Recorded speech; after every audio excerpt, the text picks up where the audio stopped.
So in order to improve this, one of the main things we want to look at is how can we improve the training of this home-based care program. Because clearly it's going to take a lot of time before the home-based care program works, and it's going to take a lot of time before we can get trained medical professionals all the way out to all the areas where community-run programs already reach. So this is kind of where I came in for my project. I used a training book provided by the Zambia Ministry of Health. And like I said earlier, the topics covered were first aid, basic epidemiology, prevention of transmission, infection control, especially pertaining to TB. And also we talked a little bit about over-the-countage, dosage, and suspension of medications. And these were mostly pain medications because people needed to know how much is safe to give, what can we give to children, what can we give to pregnant women and elderly people. Also additionally, Care International Foundation sponsors ongoing training for home-based care programs.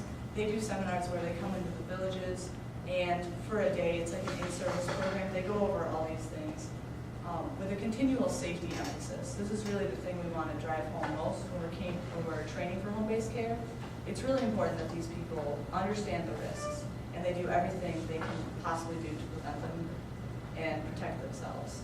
And there's also ongoing supervision. Through the African Impact Program, which I worked through, we always accompanied these volunteers and made sure that what they do was by the book and it was safe protocols.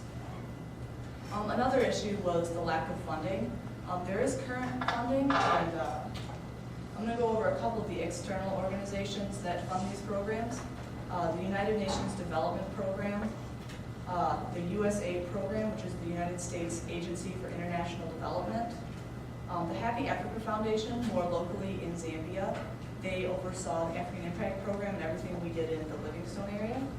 ASNAP, which is the Agribusiness and Sustainable Natural African Plant Products.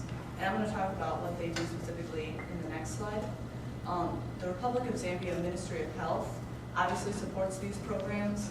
And lastly, Care International provides a lot of training for these programs.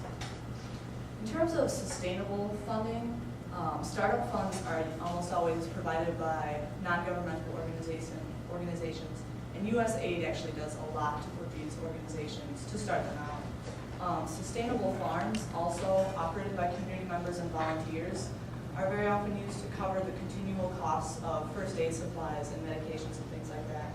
And below is pictured the farm we worked at Maramba. The first picture is me working on what we called our stair stepper. How it actually worked is there's a river in the background. You can't really see it terribly well, but we had an old bucket, and we throw the bucket into the river, but the bucket was on a rope, and then you pull it back up, and you have a bucket of water, and you pour it into these two tubes of this thing here, and then you do the stair stepper, and it pumps the water all the way uphill in order to water all the plants in the farms you can see. And actually, the reason we use the bucket is because we used to go into the river and just get it, but then they found out there's crocodiles in the river, so we're required to use the bucket. And these proceeds cover the continual cost of supplies for the home-based care program. And also, continual training support is provided through local health centers. And there's always important to keep a good communication, a good connection there so that they can refer their patients if it gets to the point where they need to see medical professionals.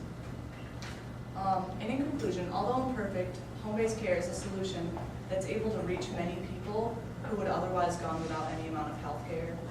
And it also allows concerned community members to take control and ownership of the health of their communities. And a nice quote I found that was part of just a reflection of home-based care workers said that home-based care enables people living with HIV to have some hope, if not survival, of being cared with love and dignity. For this project, I'd like to acknowledge Dr. Robin Anderson. She was my faculty sponsor for the P Global program and also for this presentation. The P Global Committee and Lee and Sue Sauter-Posey, because this project was sponsored through the P Global Fund. The Happy Africa Foundation and my African Impact staff and colleagues, which include project coordinators Michelle Stanton and Neil Harmon. Lydia Ortega was the other teacher of the class that I taught, and our African community liaisons and translators, Brave and Victor. And these are my references. Does anyone have any questions?